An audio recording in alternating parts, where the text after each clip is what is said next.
Amen.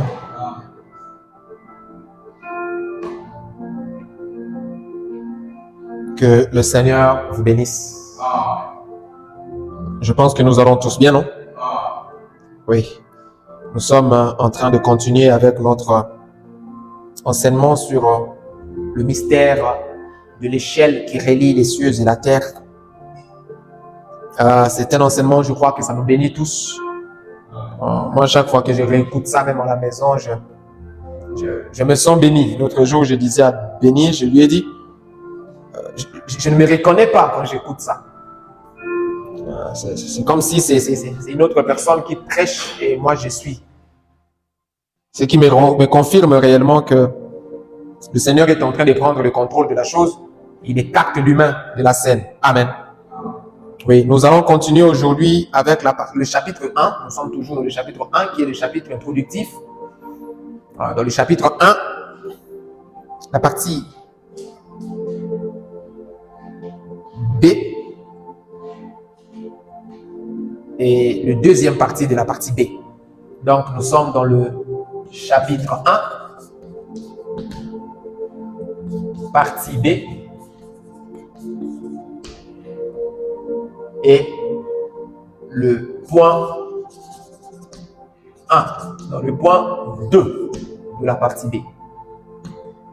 Chapitre 1 qui était le chapitre de l'introduction, la partie B qui était les symbolismes de l'échelle, et puis le point 1 qui est le ministère du Fils de l'homme comme échelle. N'est-ce pas? Le ministère du Fils de l'homme comme symbole de l'échelle. C'est là qu'on est. On est dans cette partie-là qui s'intitule le ministère du Fils de l'homme comme symbole de l'échelle.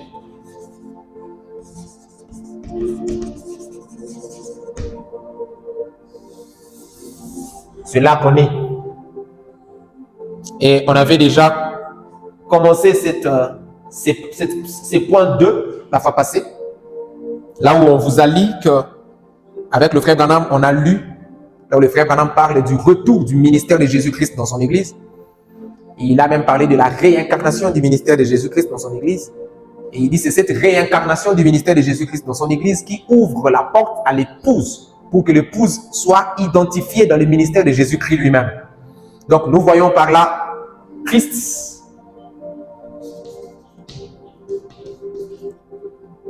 Christ Jésus en tant que ministère. Nous avons dit que le Fils de l'homme, c'est Jésus-Christ sous forme d'un ministère. N'est-ce pas? Jésus-Christ sous forme d'un ministère prophétique. C'est ça le Fils de l'homme. Donc quand on parle de chaque fois qu'on parle du Fils de l'homme, comprenez qu'il s'agit là de Jésus-Christ sous forme d'un ministère. Mais le ministère en question est toujours le ministère prophétique. Donc c'est Jésus-Christ sous forme d'un prophète. Amen.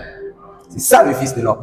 Et nous avons vu c'est Jésus-Christ qui est sous forme d'un prophète, d'un ministère, qui est venu s'identifier dans le ministère prophétique du frère William Branham.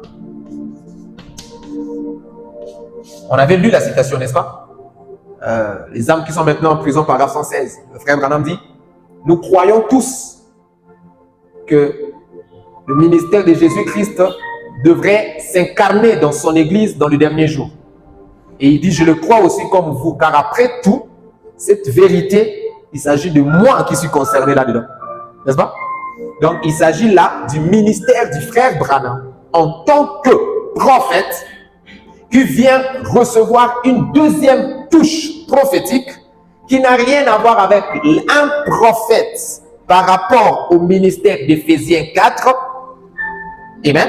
Mais qui reçoit cette fois-ci la touche particulière du ministère de Jésus-Christ lui-même comme le prophète des prophètes, comme le Dieu des prophètes, le Dieu des esprits des prophètes, qui vient se manifester dans le corps prophète de William Marion Branham, afin d'ajouter à l'église afin d'ouvrir à l'église une porte et de dresser une échelle pour que l'Église monte vers l'identification. Amen. L'Église épouse qui doit monter par le moyen de l'identification.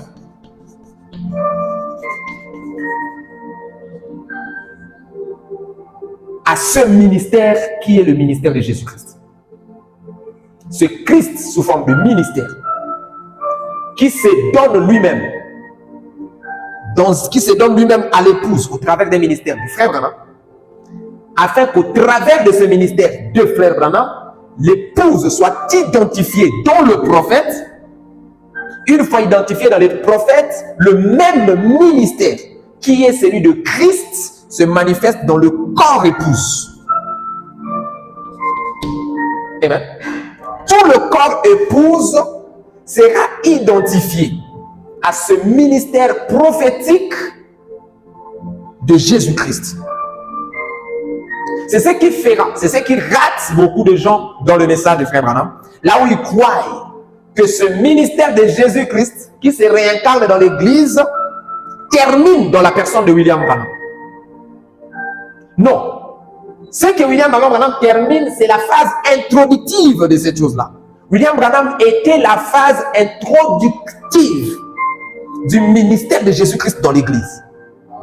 William Branham était la porte ouverte, amen, du ministère de Jésus-Christ dans son Église. Parce qu'en réalité, par le frère Branham, au travers de son ministère prophétique qui est le ministère de la pierre de fête, l'épouse est identifiée en Christ pour que tout ce que Christ était soit dans l'Église, en passant par le frère Branham. Là, si vous avez cette sorte de compréhension, là vous comprenez la vraie place du ministère du Fils de l'homme.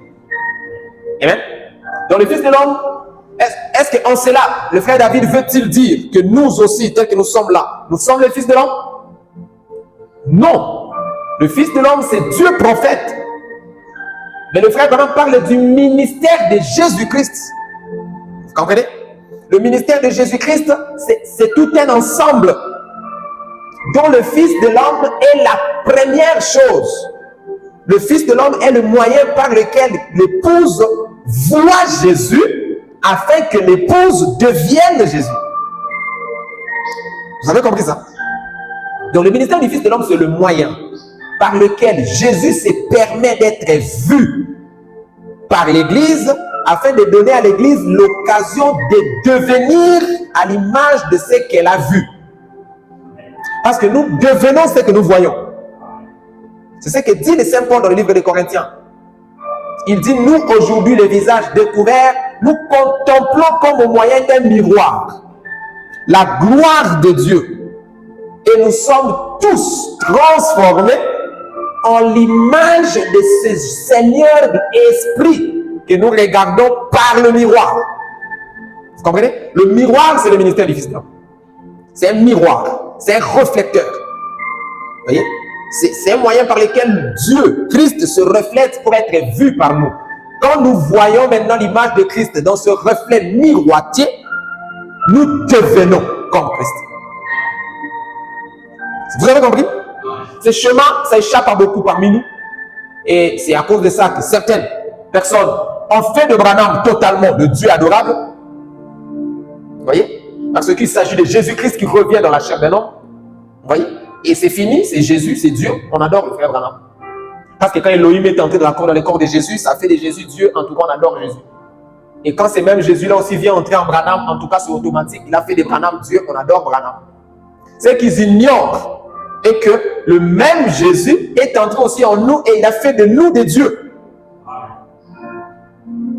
Si nous devons adorer le frère Branham parce que le ministère de Christ était en lui, alors adorons tous les membres du corps de l'épouse parce que eux aussi ont Dieu en eux. C'est vous comprenez? C'est à cause de ça que nous n'adorerons jamais le frère Branham. C'est notre frère, c'est un membre du corps comme nous, mais qui avait juste une position très élevée afin d'ouvrir la porte aux autres d'entrer dans ce domaine mystérieux des fils Dieu. Amen. Amen. Amen. Voilà, nous allons nous lever et lire la Bible. Je voulais donner cette introduction pour que nous comprenions dans quoi on a été la fois passée et voir comment on va continuer maintenant. Levons-nous et on va lire la Bible. Disons d'abord un mot à Dieu. Seigneur notre Père, nous nous approchons de toi ce matin avec nos cœurs ouverts, avec toutes nos âmes qui brûlent. Comme le frère Branham avait dit, nos âmes ont été réchauffées par les œuvres mystérieuses que tu as faites et par l'ouverture des mystères que tu nous as enseignés. Seigneur Jésus, nous te demandons qu'alors que nous avons été réchauffés assez, nous te demandons maintenant de venir nous parler encore une fois de manière précise pour nous faire entrer dans une nouvelle phase en toi, Jésus. Pardonne les erreurs que nous avons pu commettre, Seigneur, là où nous avons fait des choses qui ne t'ont pas plu. Durant toute cette semaine, je te prie, ô Dieu, en cette occasion du dimanche où nous commémorons la résurrection du Fils de Dieu, que tu puisses être avec nous et nous aider à avancer de plus en plus vers toi. Car les buts pour lesquels nous sommes là, c'est pour faire un pas de plus dans ton royaume. Bénis-nous dans le nom de Jésus, notre Sauveur. Amen. Lisons la Bible. Jean, le chapitre 1, le verset 51. Et après, on va prendre aussi Luc, chapitre 17, le verset 29 jusqu'à 30. Amen. Je commence la lecture dans Jean 49, 50, 51.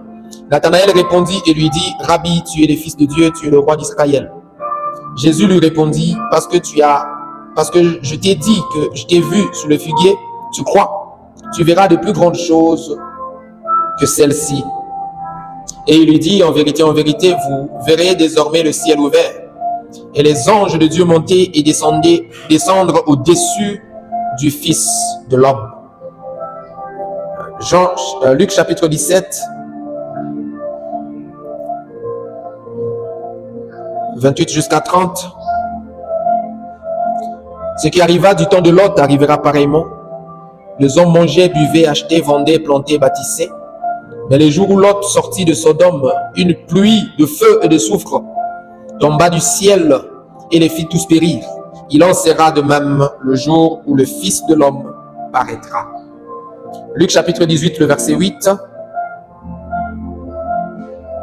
Jésus, je vous le dis, il leur fera promptement justice. Mais quand le Fils de l'homme viendra, trouvera-t-il la foi sur terre? Zacharie chapitre 10.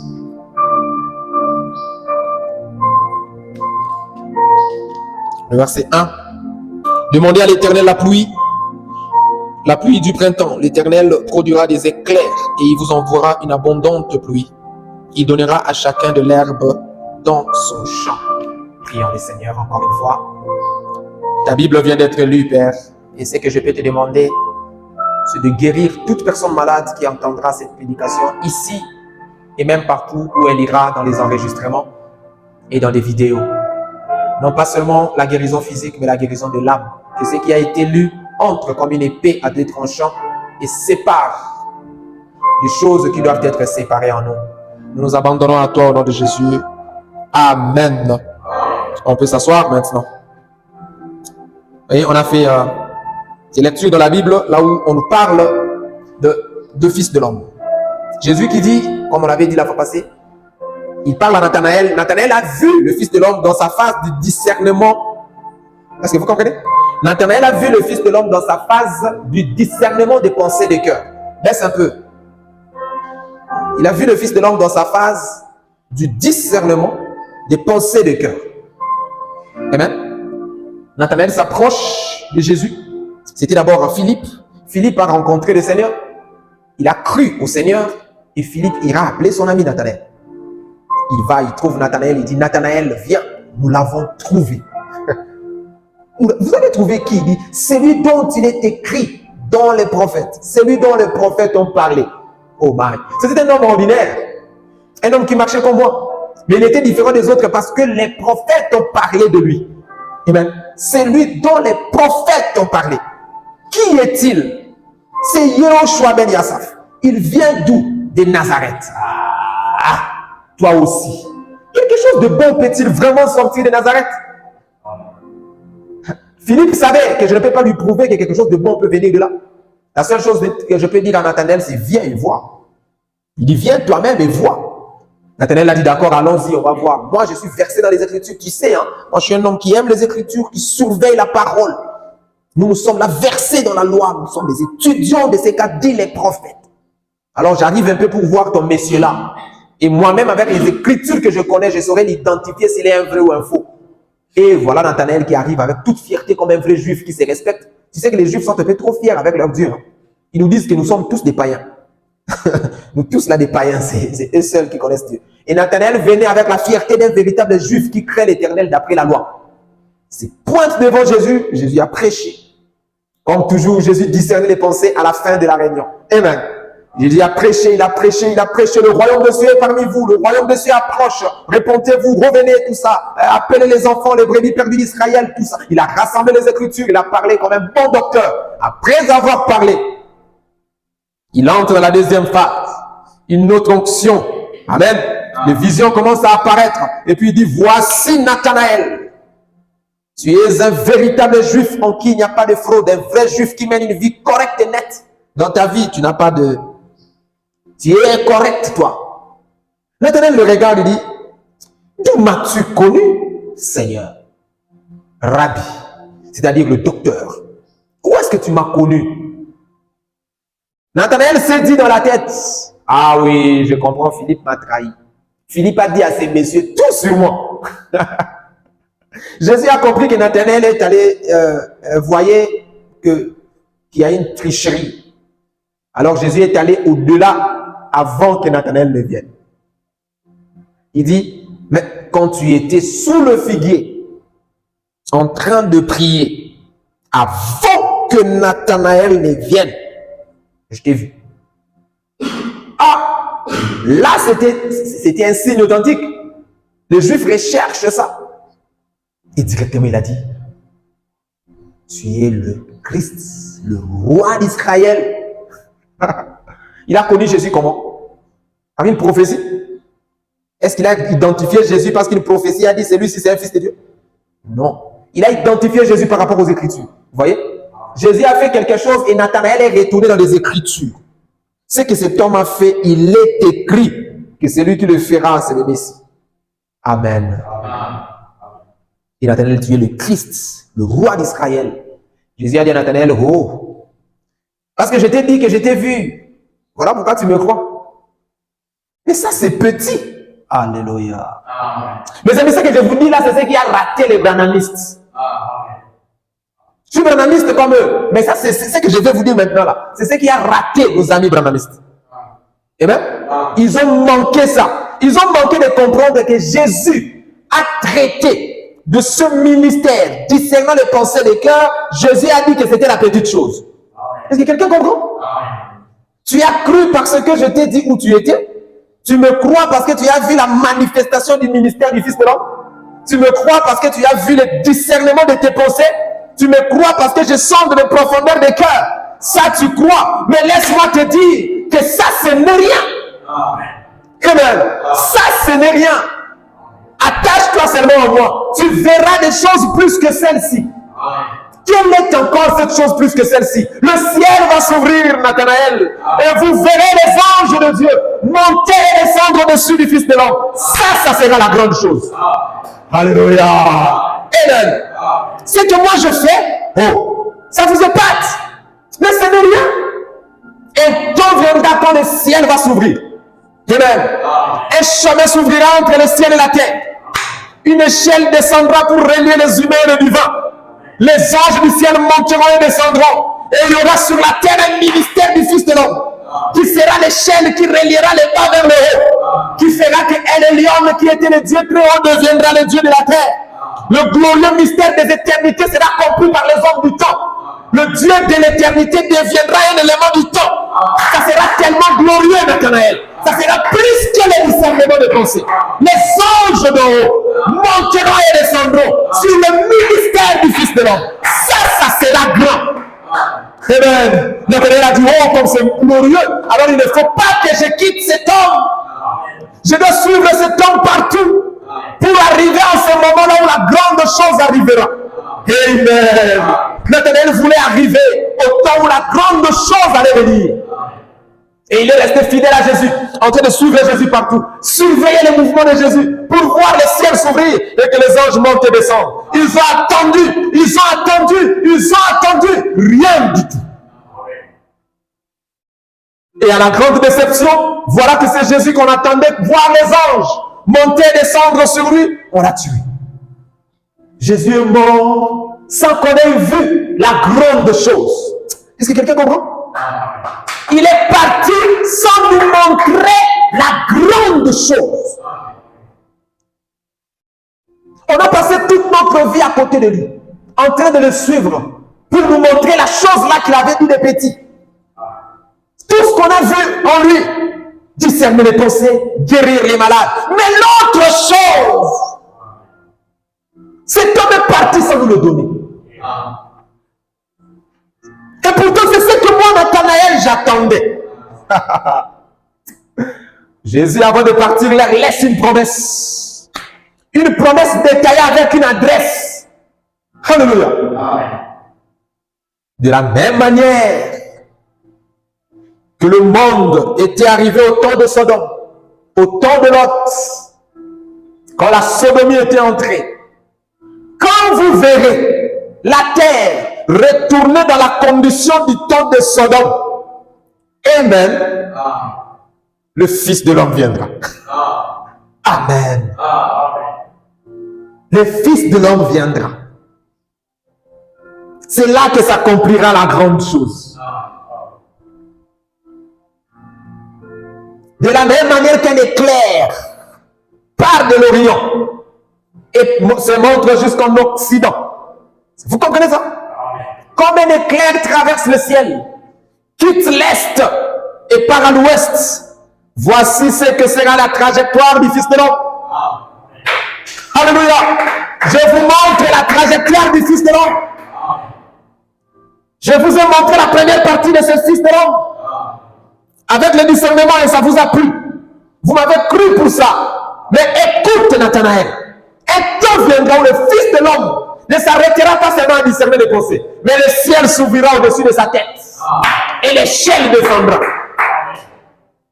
Mais où, Seigneur? Voici l'adresse. Comme l'éclair quitte l'Est et part en l'Ouest, voici ce que sera la trajectoire du Fils de l'homme.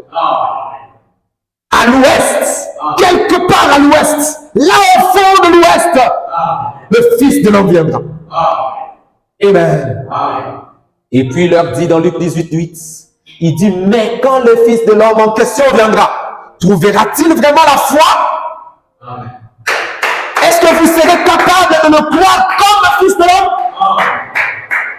Est-ce que vous serez capable de comprendre que celui qui est revenu, ou soit vous verrez juste un humain? Parce que chez vous à l'Est, il s'est habillé comme les hommes de l'Est. C'est la coutume de l'Est. Les jeunes gens ont la barbe, ils ont de longs cheveux, ils portent des robes et des tuniques.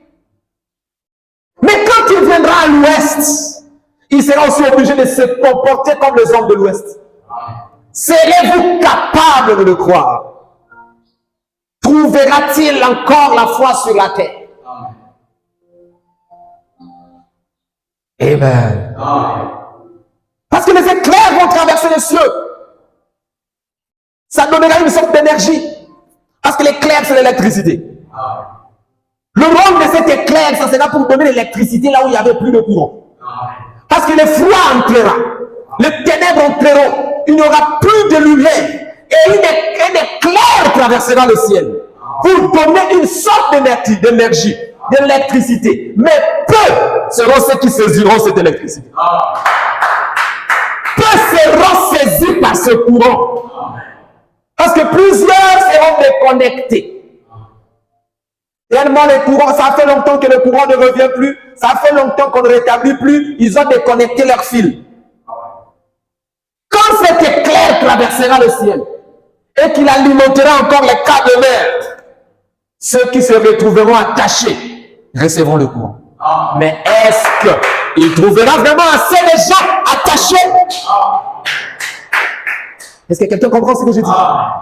Vous comprenez ça? Parce que s'ils vous trouvent attachés, alors ceux-là seront bénis. Amen. Les éclairs traverseront le ciel. Ils nous abandonnent que plus de bénédictions et de l'esprit tombera sur ces gens.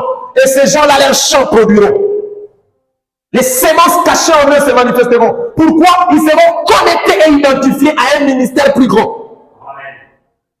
Amen. Gloire au Seigneur. Amen. Psaume le chapitre 19 nous dit quelque chose. Même David avait vu ça. De la même manière que Zacharie l'a vu. Et en a parlé à sa manière. David aussi l'avait vu. Et il en a parlé comme un poète. Amen. Il dit ceci. Psaume chapitre 19, le verset 6. Et le soleil, semblable à un époux. Qui est l'époux de l'Église? Christ. Qui est le soleil de la justice? Jésus-Christ. C'est lui le soleil levant, n'est-ce pas? Dans Apocalypse chapitre 10, on nous dit, il descend du ciel. Son visage était comme le soleil. On n'est pas encore arrivé là pour voir le troisième symbolisme. Amen. Là, je suis en train de faire les rapprochements. Pour montrer comment les fils de l'homme nous introduisent vers le troisième symbole. Amen. La descente des anges. Ça, c'est le troisième symbole. Les plus grands devenus. Alléluia. La grande chose que Nathanaël attendait. Les anges du ciel doivent descendre et monter sur le ministère du Fils de l'homme. Maintenant, Jésus nous a dit, regardez, le Fils de l'homme en question, je vous montre la trajectoire qu'il va suivre. Il quittera l'est, traversera le ciel et il ira vers l'ouest. Amen. Et Zacharie nous dit, quand vous le verrez traverser le ciel comme un éclair là, une grande bénédiction est en route. La pluie abondante tombera sur les gens. Et toutes les semences cachées dans les gens se manifesteront. Vos champs produiront. Amen. Maintenant, c'est David qui nous donne un autre aspect de la chose. David nous dit, oui, il sortira de sa chambre, le grand soleil, comme un époux. Amen. Et le soleil semblable à un époux qui sort de sa chambre. Ah, glory, glory, glory, glory. Le soleil a une chambre, Barak. Tu comprends? Hein, mon ami, le soleil a une chambre. Il sortira de sa chambre comme un époux. Il se lance dans la carrière avec la joie d'un héros. Le soleil sortira de sa chambre après avoir bloqué le Seigneur, tué le Seigneur. On l'a mis dans la tombe, on a bloqué la pierre. Le soleil est sorti. Amen. Le ressuscité de la chambre où il était allé pour dormir. Parce que notre Dieu n'était pas mort. Il était allé dormir. Quand il s'est réveillé, le matin du 8e jour, le voilà qui traverse. Il entre dans la carrière. La carrière, c'est le lieu du travail. Et bien, le Seigneur, après avoir vaincu, il entre dans la carrière avec la joie d'un héros. Parce qu'il vient de vaincre. C'est un héros qui vient de sortir de sa chambre après avoir brisé la mort, écrasé la tête du serpent. Le voilà qui sort très fier, comme un héros. Jean l'a vu en train de marcher avec beaucoup de fierté dans sa carrière.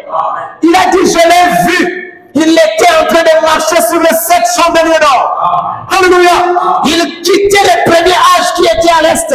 Il voyage vers le dernier âge qui était à l'ouest. Avec la fierté et la fierté des héros. Alléluia. C'était le pont de l'église. Le soleil de la justice. Qui voyage avec la joie des héros. Il entre dans son travail au milieu de l'épouse. Pendant les 7 âges de l'église. Avec la joie des héros. Alléluia. Gloire au Seigneur. Avec la joie des héros. Il traverse la carrière. Comme un véritable vainqueur. Amen. Qui vient de la carnage. Judas, mon fils. Oh my. Quelque chose d'autre s'ouvre. Quelque chose d'autre s'ouvre. Amen, amen. Je retournerai là-bas. Je retourne bientôt. Je retourne dans Psaume. Mais je fais d'abord une petite courbure dans Genèse chapitre 49. Pour que vous puissiez voir ces grands héros. Amen. Qui marchent avec beaucoup de fierté. Le gros héros, très fier. Gloire à Dieu. Très fier cet héros. Il marche. Il traverse la carrière après avoir vaincu. Amen.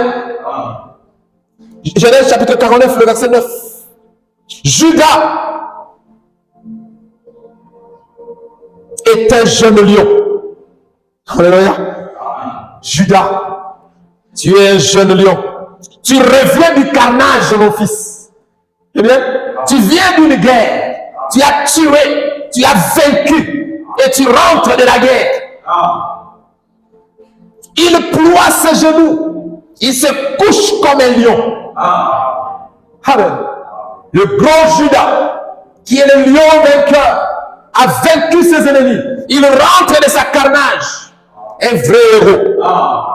Amen. Il ploie ses genoux. Il se couche comme un lion. Mais regardez, quand il se couche comme un lion, pendant que l'époux, le Judas, se couche comme un lion, pendant son repos des lions, il y a quelque chose.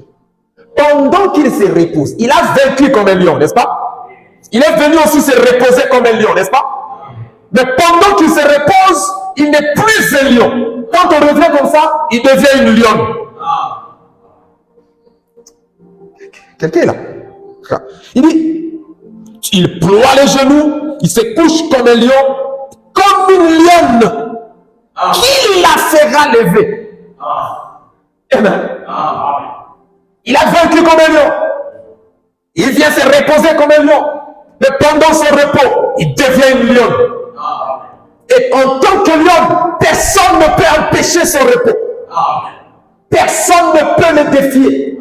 C'est en tant que lion que personne ne peut le faire lever. Alléluia. Amen. Je ne vais pas entrer dans votre partie, sinon je vais vous amener ailleurs. C'est le même fils de l'homme qui a vaincu comme un lion. Il sort de sa chambre. Il se lance dans la carrière avec la joie d'un héros. Amen. Le lion, le vrai héros. Amen. C'est ce que dit la Bible. Amen. Il se lance dans la carrière avec la joie d'un héros. Personne ne peut le vaincre. Personne ne peut déroger son repos. Personne ne peut lui empêcher de se reposer. Parce qu'il vient de vaincre. Et quand il a vaincu, il vient s'asseoir. Et quand il s'assoit, il devient un lion. Il devient une lionne. Amen. Proverbe chapitre 30, le verset 29. Amen. Proverbe chapitre 30, le verset 29 et 30. Il y en a 3 qui ont une belle allure et 4 qui ont une belle démarche. Le lion, le héros des animaux. Amen. Voilà comment on appelle le lion, le héros des animaux. Il vient de vaincre avec la démarche d'un héros, la fierté d'un lion, beaucoup de cheveux sur la tête, car la chevelure de Samson avait poussé. Et voilà qu'il marche. Gloire au Seigneur. Amen. On dit, on rentre dans le psaume. Et le soleil semblable à un héros, semblable à un époux qui sort de sa chambre, s'élance dans la carrière avec la joie d'un héros. Il s'élève à une extrémité des cieux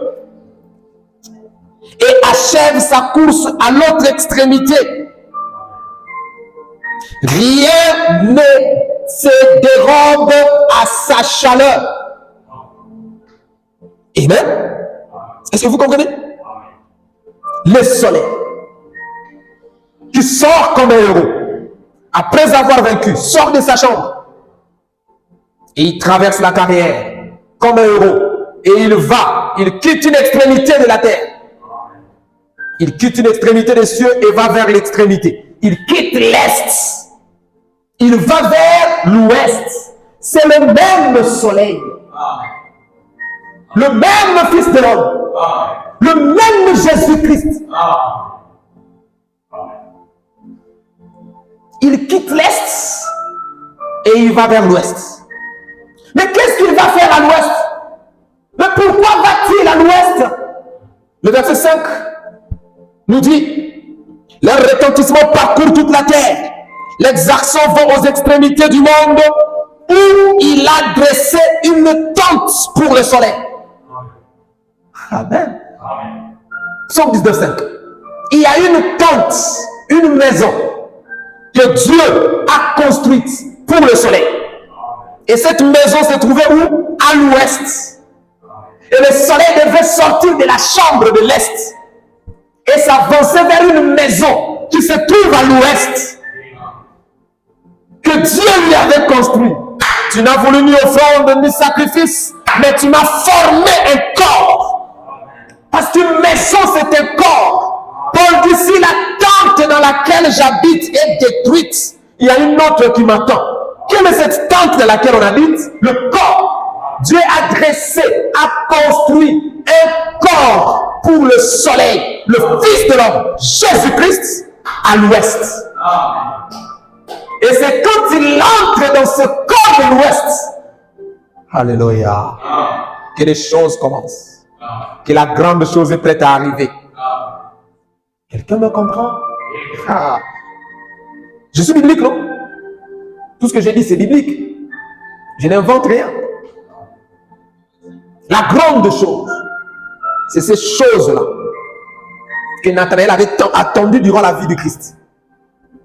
Mais Christ leur dit, mais ne vous en faites pas. Je ne suis pas parti pour de bon. Mon ministère n'est pas terminé. Je ne fais que 3 ans et demi.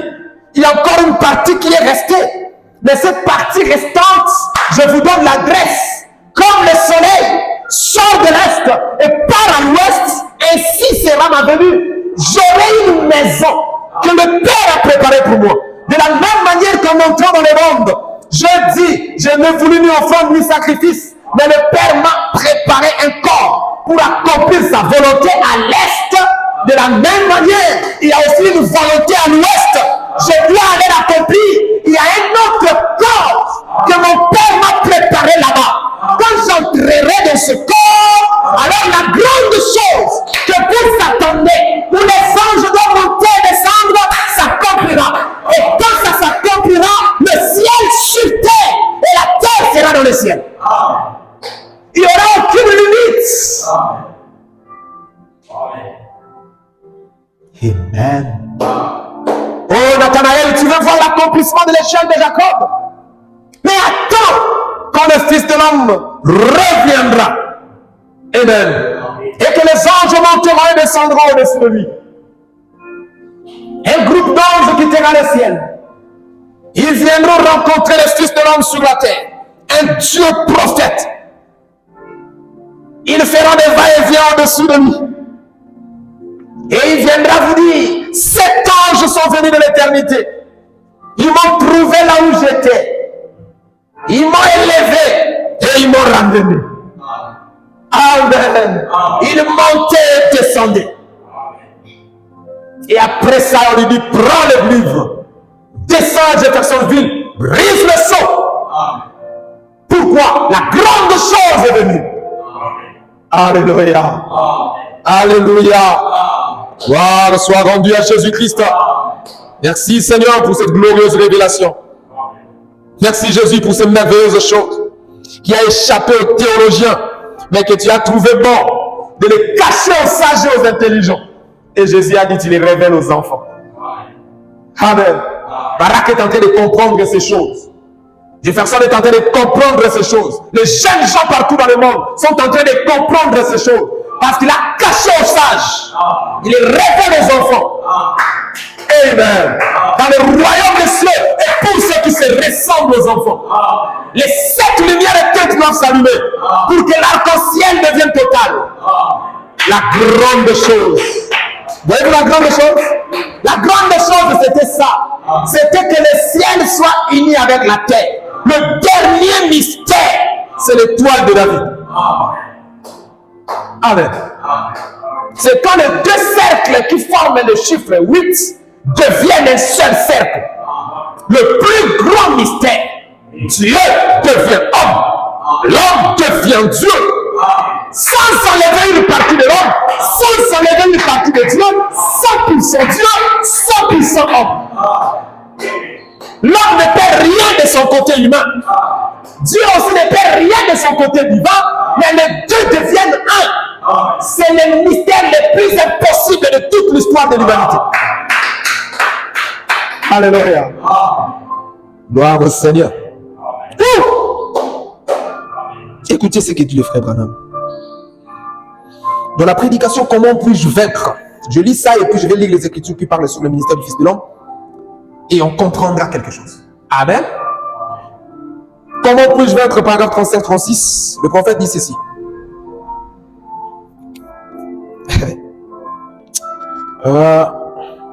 Par contre, quand nous venons ici à l'église, c'est dans un but précis. C'est la maison de correction. On vient à l'église pour être corrigé. On vient à l'église pour que Dieu nous transmette sa pensée. C'est ici le trône. Amen. C'est le trône de Dieu. Et le jugement est prononcé dans la maison de Dieu. C'est ici que nous nous réunissons, remplis d'amour les uns pour les autres, de cet amour qu'on ne trouve que dans les chrétiens. Un vrai amour, on ne le trouve que chez les chrétiens. Je dis à ma femme, un païen reste un païen. Nous aimons les païens, mais ne cherchons pas que les païens nous aiment comme nous les aimons. Ils ne seront pas capables de nous aimer comme nous les aimons. Il ne faut pas te plaindre parce que quelqu'un de ma famille m'a fait ceci. L'un de mes amis vraiment que j'aime, je croyais aussi qu'il m'aimait, mais regarde ce qu'il m'a fait. Pose-toi d'abord la question, est-il chrétien? Pas un chrétien qui va à l'église, non. Un chrétien, on ne peut devenir chrétien que si Christ entre en toi. Pose-toi la question, avant d'être choqué par la réaction d'une personne, pose-toi d'abord la question. Est-ce qu'il a Christ dans son cœur? S'il n'a pas Christ, pourquoi tu veux qu'il t'aime comme toi tu l'aimes? Toi tu aimes de cette manière-là parce que c'est Christ qui aime en toi. Lui il n'a pas cet élément. Ne demandez pas à vos amis païens de vous aimer comme vous les aimez. Il va mourir, il ne saura pas. C'est comme demander à un poisson d'aller nager, d'aller voler dans les airs. C'est un poisson, mon ami. Vous comprenez? Si nous sommes ici, il a dit, cette sorte d'amour qu'on ne trouve que dans les chrétiens. Ici, nous sommes sous la conduite de l'Esprit Saint, vous le croyez? Bravo Seigneur, amen. L'Esprit Saint est parmi nous. Et nous sommes ici pour nous examiner. Pour voir quels sont nos points faibles, nos défauts. Il dit, et voir comment, de là où nous sommes, pour arriver là où nous devrions être. Vous voyez ce que le frère dit? Nous venons à l'église pour nous examiner, réaliser où nous sommes et nous poser la question. Comment je peux quitter là où je suis pour être là où je devrais être? Parce que nous sommes tous appelés à être à un certain niveau. Mais nous ne sommes pas encore à ce niveau. L'Église a pour but de nous aider à découvrir où nous sommes et à nous montrer comment devenir ce qu'on doit être. Si l'Église ne réussit pas à amener les chrétiens à devenir ce qu'ils devraient être, elle a échoué. Amen. Voilà pourquoi je vous ai toujours dit que la religion a échoué. Nous ne sommes pas une église ici. Vous comprenez? Nous ne sommes pas une église. Nous sommes un lieu où le Saint de Dieu va se rencontrer pour parler de la parole du Christ. C'est lui qui veut nous prendre comme son église propre, ce n'est pas un problème. Mais nous ne sommes pas une église. L'église, c'est le corps de Jésus-Christ. L'église est universelle. Vous voyez? Nous sommes des corps locaux qu'on a appelé des églises locales juste pour simplifier la dureté de la chose. Mais en réalité, il n'existe pas une église locale. L'église locale n'existe pas. C'est un langage qu'on a utilisé juste pour atténuer, pour faire comprendre aux gens quelque chose, pour ne pas être choquant. Mais l'église locale n'existe pas. L'église de Jésus-Christ, c'est son corps sur terre. Amen.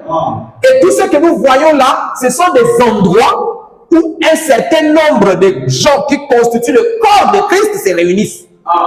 Tellement nous sommes vus comme des églises, et voilà pourquoi chaque pasteur croit qu'il doit avoir sa doctrine.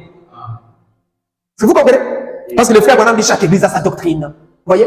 Et les pasteurs qui n'ont jamais compris cette écriture, ils te disent non, chez nous, ici, nous avons notre doctrine. Frère Branham dit, chaque église doit avoir sa doctrine. Quand Branham disait chaque église, c'était quoi l'église? Il parlait de l'église pentecôtiste doit avoir sa doctrine. L'église méthodiste doit avoir sa doctrine. L'église catholique doit avoir sa doctrine. L'église protestante doit avoir sa doctrine. Voilà ce que le frère Branham avait à l'idée. Nous aussi, nous sommes l'église du message du temps de la fin. L'église de Malachie 4. Nous devons aussi avoir une doctrine. Mais les pasteurs vous tromperont en disant telle église doit avoir sa doctrine. Chez nous, on a notre doctrine. Chaque église, non. Non. L'église, c'est un système religieux qui réunit tout le monde qui a la même foi.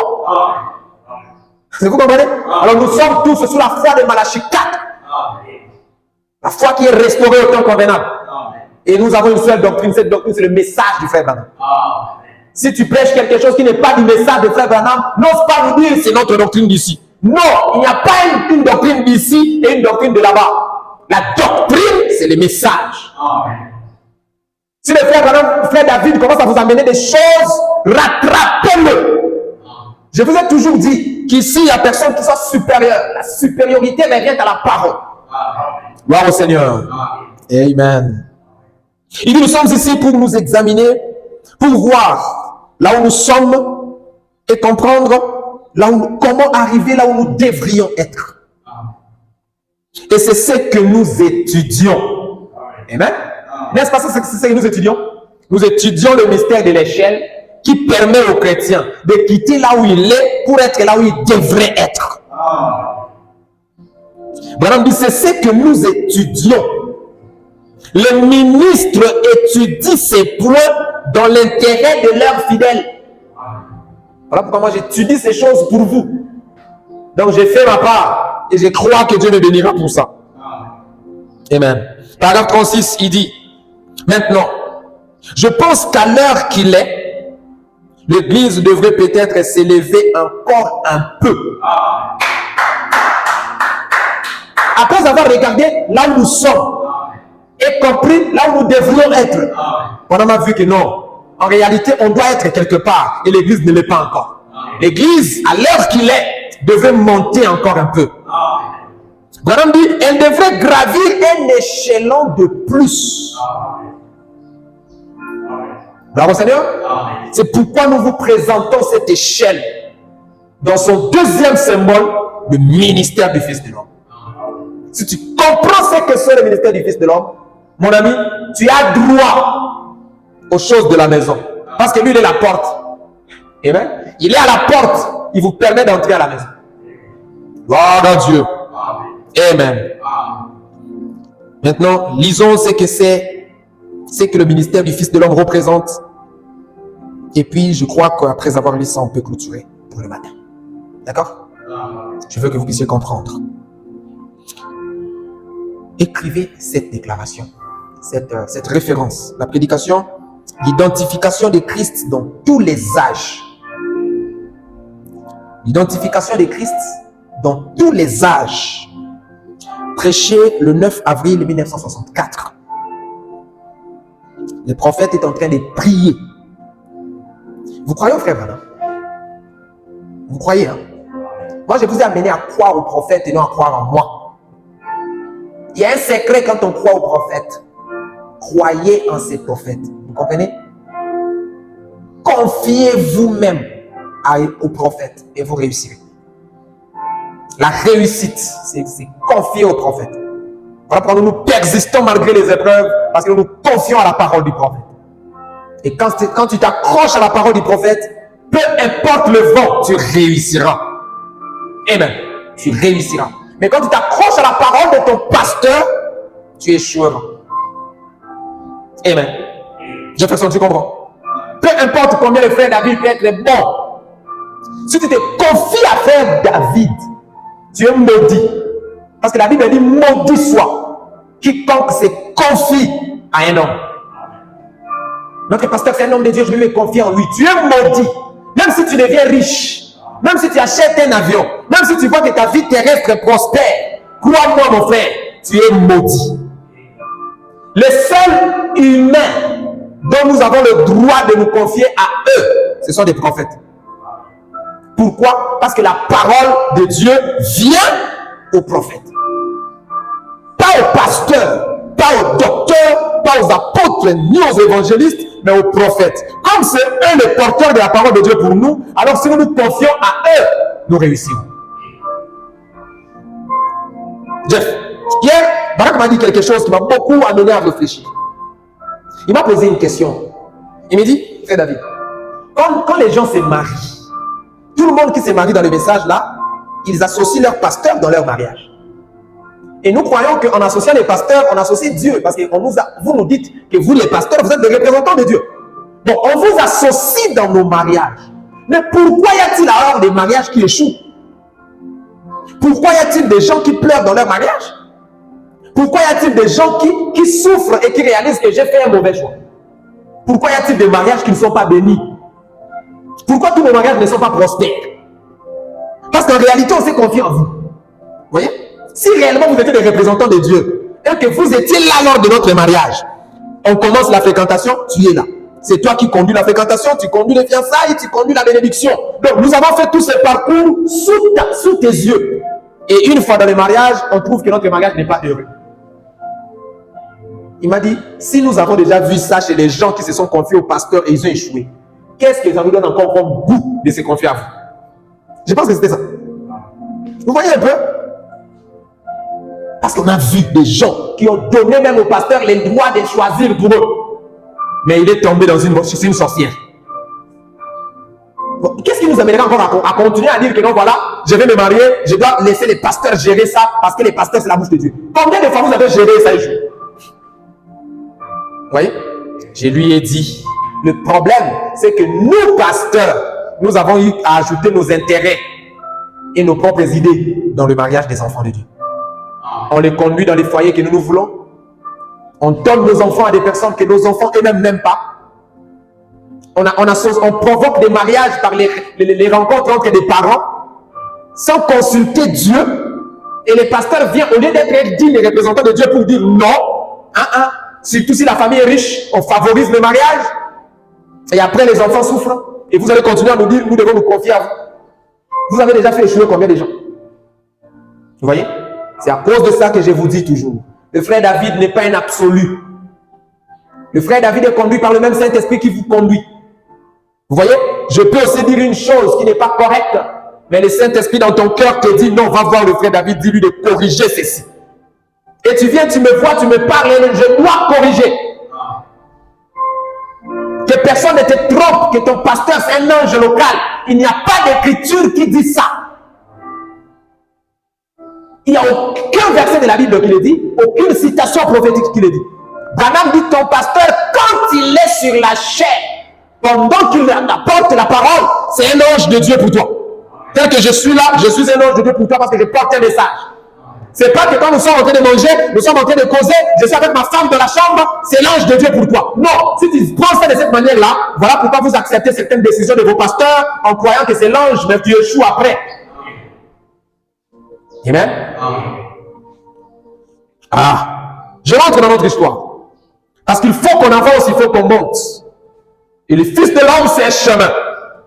Amen. C'est sur lui que les anges montent et descendent. Or, dans la vision, dans le songe de Jacob, c'était sur l'échelle que les anges montaient et descendaient. Donc, nous comprenons que le Fils de l'homme était l'échelle. Amen. Le Fils de l'homme est cette échelle. Gloire à Dieu. Maintenant, écoutez le frère Branham. C'est lui que je vous demande de croire et à qui vous devez vous confier. Dans sa prière. Père Céleste, paragraphe 254. Père Céleste, nous sommes reconnaissants de voir le Messie ressuscité. Voyez-vous le Fils de l'homme? Christ, c'est lui le Messie. Parce que le mot Christ, c'est ça ce que veut dire le mot Messie. Beaucoup de gens ont des problèmes parce qu'ils ne veulent pas étudier à fond. Dans la version Thompson, David est en train de dire, Là où il est écrit que David a dit que l'Éternel me garde de mettre ma main sur le oint de Dieu. David refuse de tuer Saül, n'est-ce pas? Le roi Saül qui menaçait David, mais David a eu l'occasion de le tuer. David n'a pas voulu le tuer. Il dit que Dieu me garde de mettre ma main sur le oint de Dieu. David pose la question à cet homme-là qui avait tué Saül. Il a dit, qui t'a permis de poser ta main sur le oint de l'Éternel? Là où on parle de oint, dans la version Thomson, on dit plutôt Messie. Vous comprenez?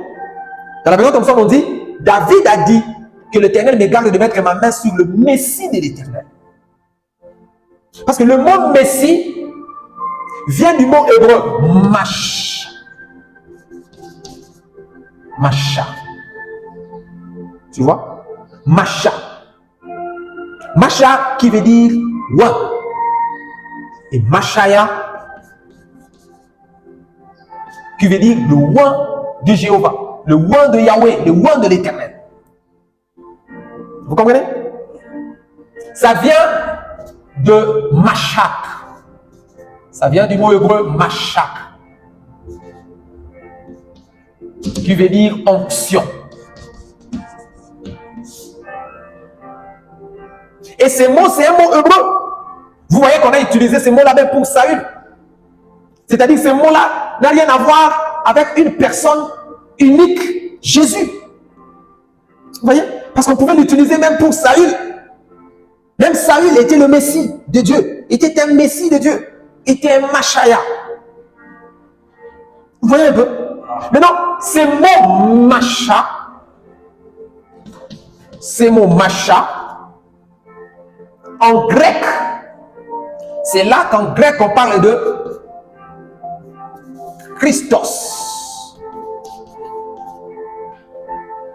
Vous voyez? Et du latin Christus.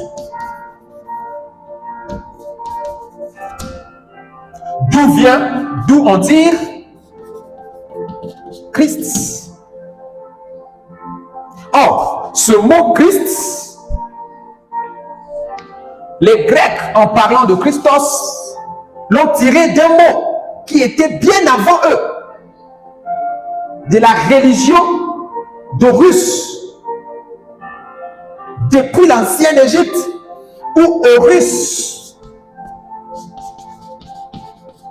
était appelé Christ. Christ. Vous voyez? Pourquoi Christ? Parce que autrefois, l'alphabet n'avait pas de voyelles. Les voyelles sont venues après, à cause de la prononciation. Nous parlons avec des voyelles, vous voyez? C'est à cause de ça que les voyelles ont été insérées aussi comme des lettres. Mais les lettres comme telles voyelles n'existent pas. C'est à cause de ça que tu vois que un même mot pouvait être le même mot, mais les voyelles changent. Et puis ça n'a pas changé de sens.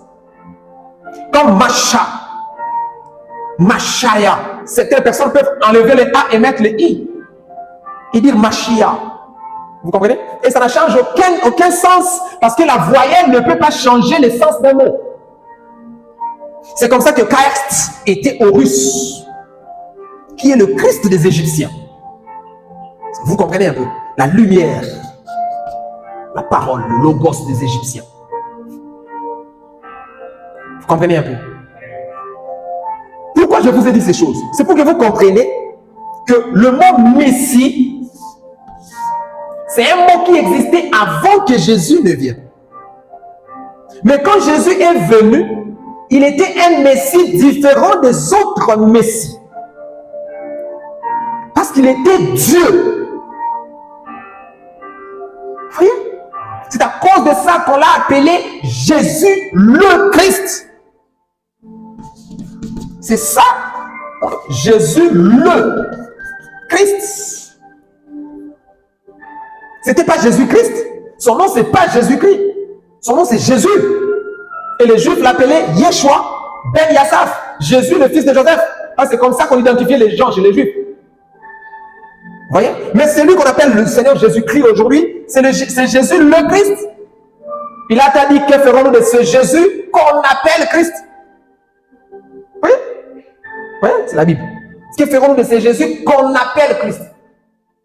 C'est comme Jean le Baptiste. Son nom n'était pas Jean-Baptiste. Quand l'ange a dit à Zacharie, cet enfant s'appellera Jean, pas Jean-Baptiste. Mais pourquoi on l'a appelé Baptiste? C'est parce que son travail était de baptiser les gens. Comme il baptisait, on l'a appelé le Baptiste. Jean le Baptiste. Et quand l'ange est venu vers Gabriel, Marie ne lui a pas dit tu appelleras cet enfant le nom de Jésus-Christ. Il dit cet enfant s'appellera Jésus. Mais pourquoi on a ajouté le Christ? C'est parce qu'il était le Messie. Il était un Messie différent de tous les Messies. C'était Dieu sur terre. C'était le Messie des Messies. Le Messie qui est la source de tout autre Messie. Tous les Messies qui ont existé avant Jésus étaient une branche de lumière de ces grands Messies que Christ était. Moïse était Messie. Noé était Messie. David était Messie. Saül était Messie. Samson était Messie. Tous ces gens étaient des Messies parce que Messie signifie un roi. Ils étaient tous les rois de l'Éternel. Mais est venu quelque temps après un homme qui n'est pas un roi comme tous les autres. Il est la source de l'onction. Alléluia. Voilà pourquoi on l'appelait Yeshua Ha-Masha. Le Ha qui veut dire le, c'est un article. Vous comprenez? Ha, Yeshua Ha-Masha. C'est ce qu'il était. Maintenant, c'est ce Messie que le frère Branham dans la prière est en train de dire, Seigneur, merci parce que nous avons vu le Messie ressuscité. Qui est ce Messie ressuscité? Alléluia. Il s'agit du Christ ressuscité. Il s'agit du grand Messie ressuscité. Branham dit, j'ai dû aller vite. 1900 ans de toutes sortes de théologies et de mouvements, mais malgré tout cela, dans les ténèbres de toutes ces choses. Branham parle de la résurrection du Messie en disant que cette résurrection du Messie, dont nous remercions Dieu pour cela, s'est fait 1900 ans après.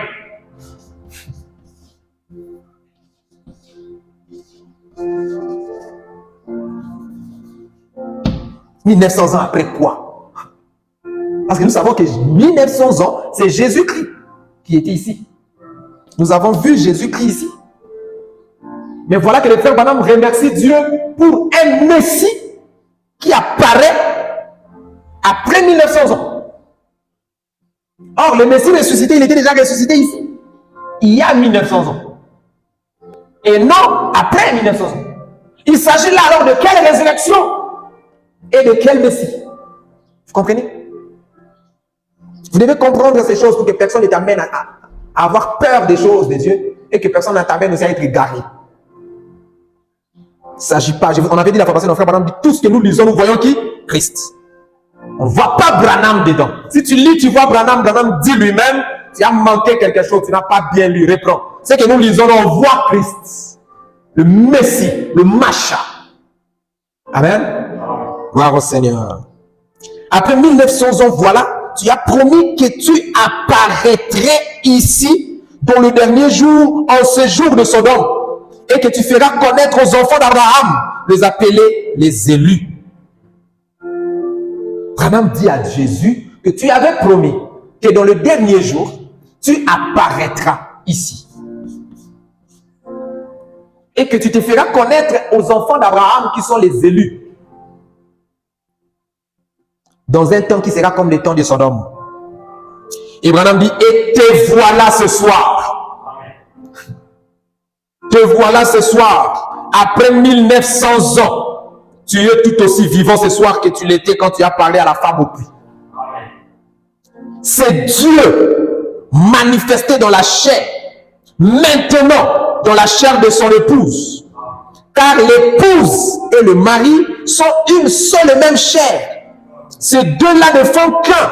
Et l'Église devient l'épouse. Toujours plus en croyant la parole. De sorte que la parole et l'Église deviennent une seule et même chose. La parole dans l'Église, c'est ce qui fait d'elle l'épouse.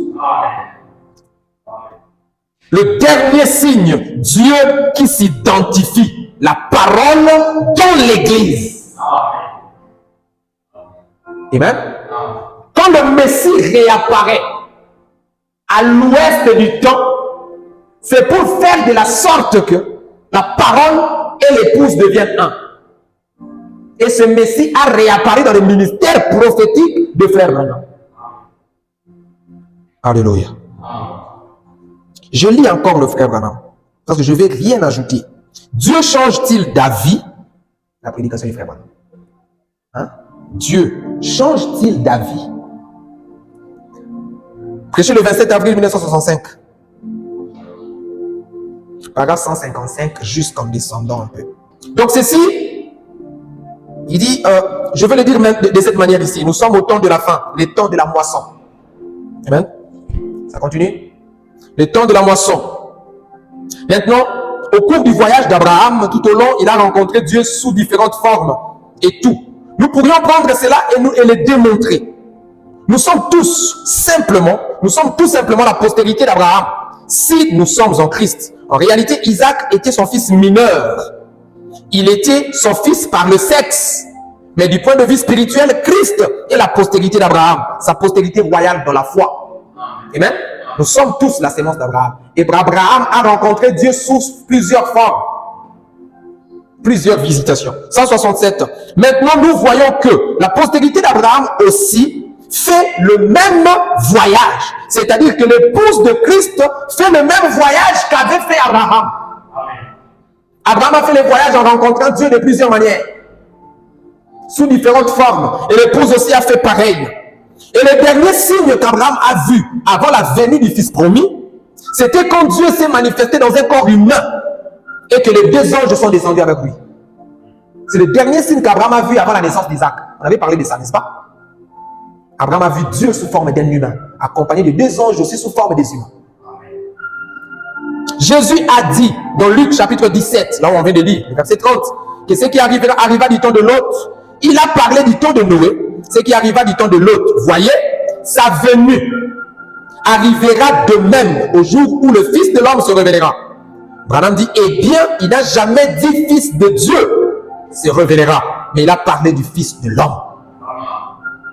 Qui est le Fils de l'homme, frère Branham? Aide-nous tout simplement à comprendre. 169, eh bien, Jésus est venu sous 3 noms de fils.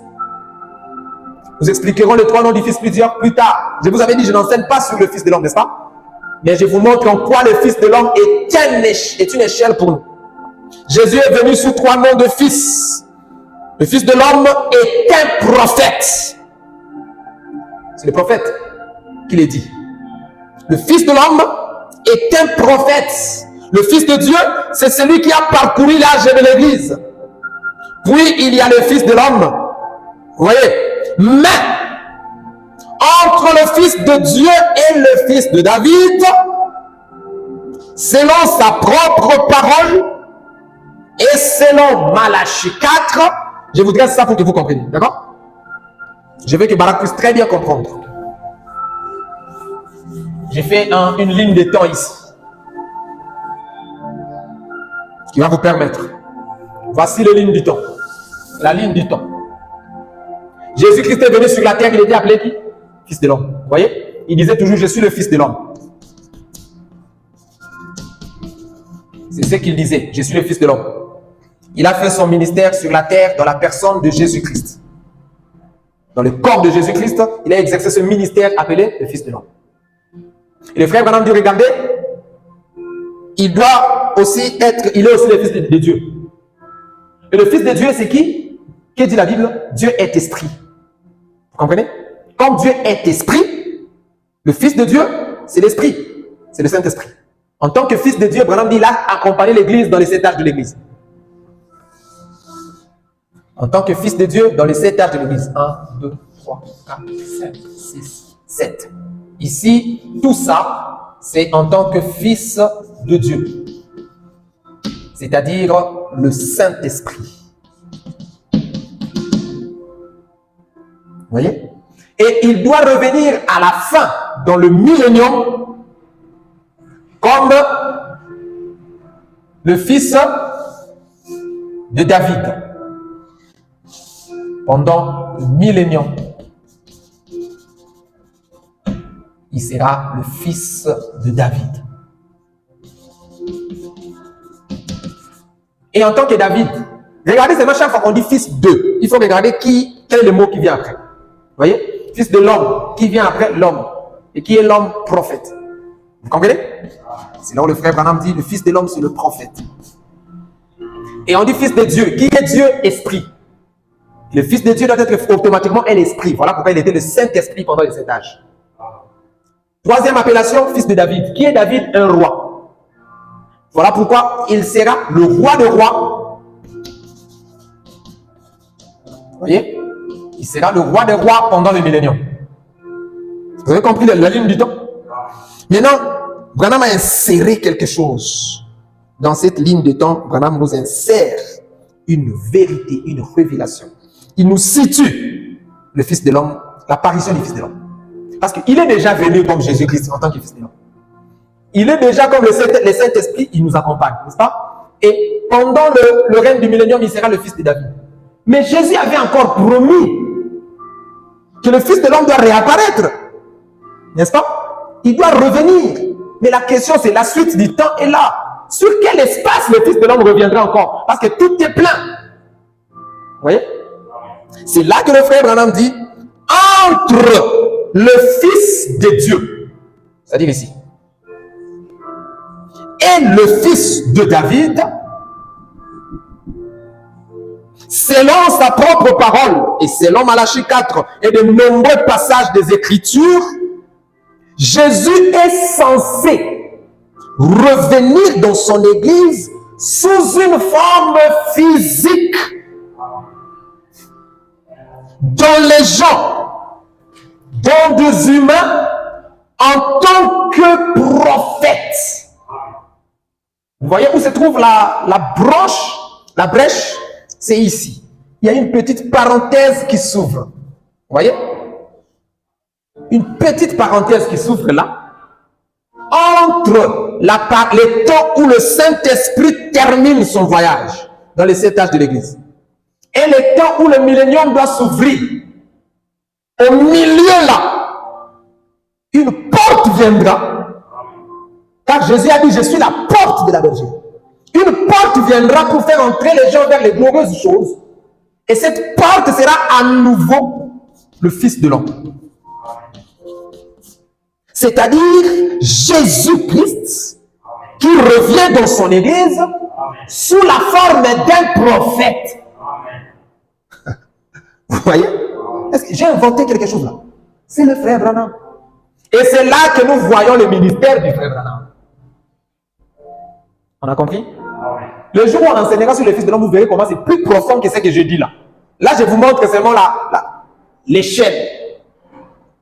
On a compris? Maintenant, je lis la dernière citation et puis on clôture. Vraiment la dernière. Et puis nous clôturons. Dans la prédication, prouvant sa parole. Prêché le 16 août 1964, paragraphe 236. Je lis ça et on finit. Je ne commence pas au début pour ne pas traîner, mais je prends au milieu. Il dit, je prends. Maintenant, souvenez-vous, ce n'était pas Jésus qui parlait à Abraham là-bas, qui pouvait discerner les pensées de l'esprit de Sarah qui était derrière. Ce n'était pas l'homme Jésus. Vous voyez? C'était Jésus dans sa forme spirituelle, n'est-ce pas? C'était le même esprit qui était dans Jésus. Mais ce n'était pas le même corps que Jésus. Vous voyez? Ce corps-là était tiré de la poussière. On l'a fabriqué, mais Jésus est né de la Vierge. Donc, c'était 2 corps différents, mais le même Dieu. Vous voyez? Il dit, ce n'était pas Jésus. On a dit, ce n'était pas Jésus. Il n'était pas encore né en ces temps-là. Mais c'était un homme dans une chair humaine qu'Abraham a appelé Elohim, le gros tout-puissant. Montrant, Jésus a dit, ce qui arriva au jour de Sodome, maintenant, soyez bien attentifs. Le frère Branham a dit. C'est Elohim qui était venu chez Abraham. Jésus a dit, ce qui arriva du temps là d'Abraham arrivera encore. Au temps de la fin. Maintenant, frère Branham dit, maintenant, soyez bien attentifs. Au jour de Sodome arrivera du même l'avènement du Fils de l'homme. Quand le Fils de l'homme sera révélé. Non plus en tant qu'Église. Le Fils de l'homme qui se révélera ne sera pas en tant qu'Église. Amen. Non plus en tant qu'Église. Vous voyez? Ce n'est plus ça. Le pouce est appelé. Vous voyez? En ce jour-là, le Fils de l'homme sera révélé. Pourquoi? Pourquoi sera-t-il révélé? Pour unir l'Église et la tête. Voyez-vous pourquoi le ministère du Fils de l'homme est venu dans la vie de frère Branham? Pour nous unir avec Christ. Pour que nous soyons un avec Christ. Pour unir l'Église et la tête. L'union, le mariage de l'épouse. L'appel de l'époux viendra par ceci. 2 points. Quand le Fils de l'homme descendra et viendra dans la chair humaine pour unir les deux. L'appel du mariage. Hein? L'époux. L'appel de l'époux viendra par ceci. Pour le mariage là. L'appel de l'époux, ça viendra quand vous verrez Dieu dans la forme d'un prophète. Sachez que c'est l'époux qui appelle l'épouse. Afin que les deux soient un. Madame de l'Église doit être la parole. Il est la parole et les deux s'unissent pour se faire. Alors, pour se faire, il faudra la manifestation de la révélation du Fils de l'homme. Il faudra. Voyez-vous ce que je veux dire? C'est le Fils de l'homme. Branham dit Jésus-Christ. Pas un homme, pas moi, Branham, mais le Fils de l'homme dont je vous dis, il viendra ici et il sera dans la forme d'un prophète, c'est Jésus-Christ. Même s'il prend la forme d'un homme, ne regardez pas cet homme, c'est Jésus-Christ. Comment les gens peuvent s'embrouiller dans des choses comme ça, alors que le prophète était clair? Branham dit, voyez-vous ce que je veux dire? Le Fils de l'homme, Jésus-Christ, qui descendra parmi nous dans la chair humaine et qui rendra sa parole si réelle qu'elle unira l'Église et lui-même pour être un. Ensuite, elle ira à la maison. Elle est déjà unie. Voyez? Nous allons au souper de noces, pas au mariage. Voyez? Ce que nous attendons, c'est le souper de noces, la fête du mariage, pas le mariage. Le mariage est déjà fait ici, quand le Fils de l'homme était là. Quand Jésus-Christ est entré dans la chair du frère Branham, il a uni le mariage. Il a réuni les deux. Mais qu'est-ce que nous attendons? À le fêter. Amen. On consacre les mariages dans l'église. Et puis on va fêter dans la salle. N'est-ce pas? Oui. On a consacré le matin, mais la fête, c'est le soir. Je me souviens encore de mon mariage, comment c'était. On consacre le matin. Là, tout le monde est un peu timide. Mais le soir, là, on mange, on fête, on boit, on danse. Vous voyez? On oublie un peu les souffrances qui ont précédé le mariage. Voilà ce que nous attendons. La fête de l'agneau et de l'épouse, qui bientôt sera là. Mais avant que ça ne vienne, il fallait un temps de mariage. On consacre les mariages. Regardez très bien comment ça se fait. Après la conséquence du mariage, est-ce que directement on va à la fête? Non, on prend un temps de marcher, n'est-ce pas? Vous avez déjà remarqué ça? Après la consécration, quand le pasteur finit de consacrer les mariages, il y a un temps où le marié et la mariée vont faire des tours. Ils font un peu un tour, ils choisissent un bon endroit, ils vont aller prendre des photos. Ils sont accompagnés par leurs amis, par leurs frères. Ils font des tours, ils apparaissent ici, ils font des photos. Ils apparaissent un peu là-bas, ils font des photos. Pendant ce temps-là, ils attendent le départ pour la fête, n'est-ce pas? Voilà dans quelle période nous sommes. Le ministère du Fils de l'homme nous a réunis pour que Christ et nous soyons un. Et après l'union, nous sommes maintenant dans cette période où nous marchons avec Jésus en faisant un peu de tour. Alléluia. On fait un peu de tour, on prend des photos. On dit aux gens, voyez-vous, il est là. Alléluia. On prouve aux gens, il est là. Quelqu'un est malade, on chasse les démons pour lui dire, il est là. Alléluia. Le mariage est fait. Je peux maintenant tout lui dire. Il est là. Alléluia. Pourquoi le prophète nous a déjà unis? Le Fils de l'homme nous a rassemblés. Maintenant nous marchons entre nous. Le marié et la mariée. On fait des tours. On prend un peu de photos, un peu de jus, un peu de causerie, un peu d'apparition. Pourquoi? Parce qu'il est là. Voilà là où nous sommes, mes amis. Nous sommes dans cette période où nous devons montrer aux gens, il est là. Ce n'est plus un secret. Ce n'est plus le temps où quand on s'est rencontrés, on avait peur que papa nous voie. Ce n'est plus ce temps-là où on nous disait, il ne faut pas la toucher. Amen. Non, maintenant on veut montrer à tout le monde.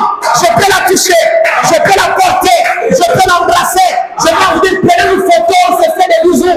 Il n'y a pas de péché parce qu'on est un. Voilà le temps où nous sommes. C'est le temps d'exploiter Jésus correctement. Parce qu'il n'y a plus de limite à l'exploitation. Bravo Seigneur. On doit consommer la divinité. Pendant qu'on est ici, avant d'aller à la fête, quand tu veux quoi? Tu ne vas pas faire de tours? Tu attends, ça va la fête pour aller danser? Non. Nous, on veut d'abord faire des tours ici. Alléluia. Montrez aux gens qu'il est avec nous pendant qu'on est ici. Bravo Seigneur. Amen. Alléluia. Nous montrerons à ce monde que nous marchons avec lui. Un peu de tours, un peu de photos, un peu de démonstrations, un peu de manifestations, un peu de bisous en public. Il n'y a plus de ne touchez pas. Ne faites pas ceci. Non. Ces lois sont tombées. Nous entrons dans la grâce. Alléluia. Amen. Vous voyez comment c'est merveilleux. Dans le ministère du Fils de l'homme n'a rien à voir avec ce qu'on vous a dit. Non, c'est une introduction. Le Fils de l'homme, c'est une porte ouverte. Alléluia. Alléluia. On est arrivé à la fin. Est-ce que tu peux te lever? Est-ce que tu peux te lever un peu? Alléluia. Il n'y a plus de limite. Il n'y a plus de limite, mon ami. Il est Dieu maintenant là. S'il y a un temps où on doit prouver au monde. Parce qu'après la fête c'est là-haut, mon ami. Tu vas encore prouver qui? Que tu es marié. Parce qu'après la fête, vous allez où? Vous allez dans votre chambre, non? Tu vas montrer encore à qui? Le temps de montrer à Satan que notre époux est avec nous, c'est maintenant. Alléluia. Le temps de prouver au monde que Jésus-Christ est avec moi, c'est maintenant.